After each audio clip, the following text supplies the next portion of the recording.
अगर आप लोगों ने मोर्फो L1 डिवाइस को ख़रीद लिया है तो इसका ड्राइवर हम किस प्रकार से अपने सिस्टम में इंस्टॉल करेंगे ताकि जो आपका मोर्फो L1 डिवाइस है सभी प्रकार के पोर्टल में अच्छे से वर्क करे। पूरा प्रोसेस आज की इस वीडियो में आपको हम स्टेप बाय स्टेप बताएंगे।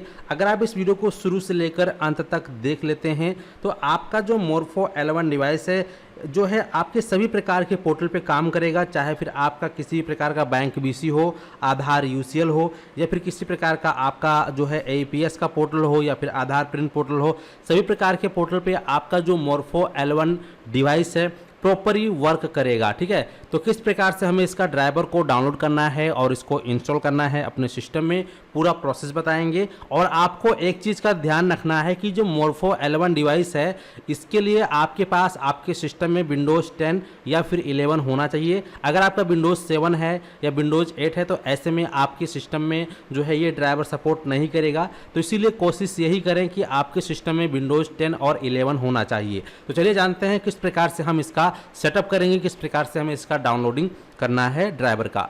तो वीडियो में आगे बढ़ने से पहले आपसे एक छोटी सी रिक्वेस्ट है कि अगर आप चैनल पे पहली बार आए हैं तो चैनल को जल्दी से सब्सक्राइब कर लें, साथ ही साथ नोटिफिकेशन बेल आइकन को ऑल पे क्लिक करके ऑन कर लें ताकि आप इसी प्रकार से संबंधित वीडियो देख पाएँ। तो चलिए फिर शुरू करते हैं। तो अगर आपने मोर्फो L1 डिवाइस को परचेज कर लिया है, ख़रीद लिया है, लेकिन आपका मोर्फो L1 डिवाइस में लाइट नहीं जलता है, या कई बार आपका जो डिवाइस है वो प्रॉपर तरीके से आपके ड्राइवर के साथ कम्युनिकेट नहीं कर पाता है, जिसकी वजह से किसी पोर्टल में आपका डिवाइस काम नहीं करता है, तो इसके लिए करना क्या है, आप लोगों को अपने कंप्यूटर में गूगल को ओपन कर लेना है और यहाँ पे आपको सर्च कर लेना है मोर्फो L1 डिवाइस। फिर इस प्रकार से आपके सामने फर्स्ट लिंक आएगा, register Idemia Morpho fingerprint biometric sensor. आपको इसी पे क्लिक कर देना है। जैसे ही आप इस पर क्लिक करते हैं आपके सामने इस प्रकार से पेज ओपन हो जाएगा। अब यहाँ पे पेज ओपन हो जाने के बाद यहाँ आपको डाउनलोड का एक ऑप्शन मिलेगा। डाउनलोड ऑप्शन में आएंगे, यहाँ आपको आरडी सर्विस ड्राइवर में दो ऑप्शन दिखाई देगा। पहला है MSO 1300 E3L0, दूसरा है MSO 1300 E3 RD-L1। तो आपको यहाँ पर RD-L1 वाले ऑप्शन पे क्लिक कर देना है।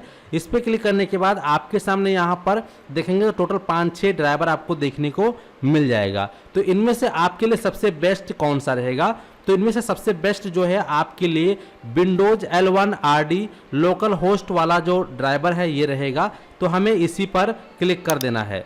जैसे इस पर हम क्लिक करेंगे तो आप देखेंगे हमारे सिस्टम में ये डाउनलोड होना चालू हो जाता है। अब यहाँ पर ये डाउनलोड हो चुका है। डाउनलोड हो जाने के बाद आप लोग देखेंगे इस प्रकार से आपके सिस्टम में, यानी कि आपका जो डाउनलोड ड्राइव है वहाँ पहुँच चुका है। अब हमें इस प्रोसेस को करने से पहले अपने टाइम का मैनेजमेंट सही करना पड़ेगा। तो हमें करना क्या है, यहाँ नीचे आपको टाइम दिख रहा होगा। सबसे पहले हम यहाँ पे राइट क्लिक करेंगे। राइट क्लिक करने के बाद आप यहाँ पे एडजस्ट डेट एंड टाइम पे क्लिक करेंगे और इसके बाद आपके सामने इस प्रकार से जो है टाइम डेट का जो इंटरफेस है खुल जाएगा। ठीक है, तो यहाँ पे आपको एक चीज़ का ध्यान रखना है कि जो आपका डेट और टाइम है आपके इंटरनेट के साथ कनेक्ट होना चाहिए। तो इसीलिए सेट टाइम जोन ऑटोमेटिकली में ये ऑन होना चाहिए, सेट टाइम में भी ये ऑटोमेटिक ऑन होना चाहिए और यहाँ पर भी आपका ये ऑन होना चाहिए। ठीक है, अब इसके बाद हमें करना क्या है, यहाँ पर एक आपको ऑप्शन दिखाई देगा सिंक नाउ का। आप इस पर क्लिक कर देंगे तो इससे होगा क्या कि जो आपका टाइम अगर 1 सेकंड भी आगे या पीछे होगा तो ऐसे में आपका बायोमेट्रिक काम नहीं कर पाता है। तो सिंक करने से आपका जो टाइम और डेट है, एक्चुअल टाइम डेट यहाँ पर सेट हो जाता है, इंटरनेट से अपडेट हो जाता है। तो यहाँ पे देखेंगे सिंक करने के बाद हमारा यहाँ पे सिंक वाला ऑप्शन हट चुका है, यानी कि हमारा टाइम डेट अब एकदम इंटरनेट से कनेक्टेड है। अब हमें करना क्या है, इस टाइप को यहाँ से कट कर देना है और यहाँ से इसको भी हमें मिनिमाइज कर लेना है। और सबसे पहले हमें अपने दिस पीसी में चले आना है। दिस पीसी में आने के बाद हमें यहाँ पर डाउनलोड वाले फोल्डर पे जाना है और इसके बाद यहाँ हमें मिलेगा विंडोज L1 RD सर्विस जो भी हमने डाउनलोड किया है। इस पर हम राइट क्लिक करेंगे। राइट क्लिक करने के बाद यहाँ आपको ऑप्शन दिखाई देगा एक्सट्रैक्ट ऑल। ठीक है, आपको यहाँ पर एक्सट्रैक्ट ऑल पे क्लिक कर देना है। जैसे ही आप यहाँ पे एक्सट्रैक्ट ऑल पे क्लिक करते हैं आपके सामने इस प्रकार से ऑप्शन आएगा एक्सट्रैक्ट का। आप यहाँ पे एक्सट्रैक्ट पे क्लिक कर देंगे। जैसे ही आप इस पर क्लिक करेंगे आप देखेंगे इस प्रकार से एक्सट्रैक्ट होकर फाइल आपके स्क्रीन पर आ जाएगा। यहाँ पर ये फोल्डर जब आएगा आपको डबल क्लिक करके इसको ओपन कर लेना है ओपन करने के बाद यहाँ आपको दो ऑप्शन दिखाई देगा, दो फोल्डर दिखेगा, टेस्ट पेज और सेटअप। आपको सेटअप वाले फोल्डर पे डबल क्लिक कर देना है। इसके बाद यहाँ पर इस प्रकार से कुछ सेकंड आपको वेट करना है। तो इस प्रकार से जब इसका इमेज जो है डिक्स और कंप्यूटर टाइप में बन के आएगा तभी आप यहाँ पर इसको इस प्रकार से राइट क्लिक करके सेलेक्ट करके राइट क्लिक करेंगे और यहाँ आपको ऑप्शन दिखाई देगा रन एज एडमिनिस्ट्रेटर, इस पर आप क्लिक कर देंगे। इस पर क्लिक करने के बाद आप यहाँ पर यस कर देंगे। यस करने के बाद आपके सिस्टम में जो आपका ड्राइवर है ये इंस्टॉल हो रहा है, तो आपको भी कुछ छेड़छाड़ नहीं करना है, आपको बस वेट करना है। ठीक है, तो यहाँ पे देखेंगे हमारा जो ड्राइवर है यहाँ पर ये हो रहा है और इसके बाद कुछ सेकंड के बाद जो आपका EL1 का जो ड्राइवर है ऑटोमेटिक आपके सिस्टम में अपडेट होने के बाद नेक्स्ट पेज ओपन हो जाएगा। तो थोड़ा सा यहाँ पे हमें इंतजार कर लेना है। ठीक है, इंतजार करने के बाद फिर यहाँ पर आप सभी इसको जो है कट कर देंगे। आपका यहाँ पे अब जो L1 का ड्राइवर है प्रॉपर तरीके से आपके सिस्टम में इंस्टॉल हो चुका है। अब हमें यहाँ से इसको कट कर देना है। कट करने के बाद यहाँ आपको ऑप्शन दिखाई दे रहा होगा ये तीर, ये आपका जो विंडोज़ 11 हो या 10 हो, आपको शो हिडन आइकन के अंदर आपको ऑप्शन दिखाएगा।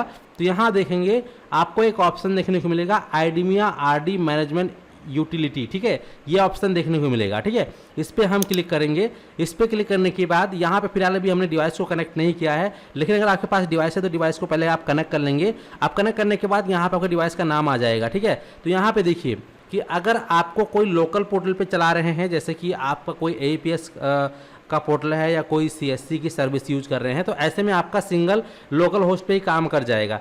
तो अगर आपका जो किसी बैंक का BC है, जैसे मान लीजिए आपका एयरटेल पेमेंट बैंक का BC पॉइंट है या फिर किसी बैंक का BC पॉइंट मिला हुआ है, या फिर ऐसे आपका आधार यूजर वगैरह मिला हुआ, तो उस पर अगर आपका ये लोकल होस्ट काम नहीं करेगा, तो ऐसे में क्या करेंगे आप यहाँ पे सबसे पहले डुअल पे क्लिक करेंगे। ठीक है, और डुअल में आने के बाद यहाँ आपको तीन ऑप्शन दिखाई देगा। पहला है HTTP प्लस HTTPS 127। ठीक है, तो जो आपका HTTP और प्लस HTTPS 127.0.0.0 लिखा हुआ है, तो इसका मतलब ये है कि आपका अब जो ये बायोमेट्रिक डिवाइस है आपका लोकल पोर्टल में भी चलेगा, प्लस आपका जो बैंक BC का पोर्टल है उस पर भी चलेगा। ठीक है, तो इस प्रकार से आप लोग यहाँ पे इसको क्लिक करेंगे। क्लिक करने के बाद ये डुअल पे ही रहने देना है ताकि आपको बार बार छेड़छाड़ ना करना पड़े, और फिर सेव एंड चेंज पे क्लिक करेंगे तो जो आपका डिवाइस है ऑटोमेटिक यहाँ पर सेट हो जाएगा। इसके बाद तो आपका जो है बैंक BC में काम होगा, CSC की सर्विसेज में काम होगा।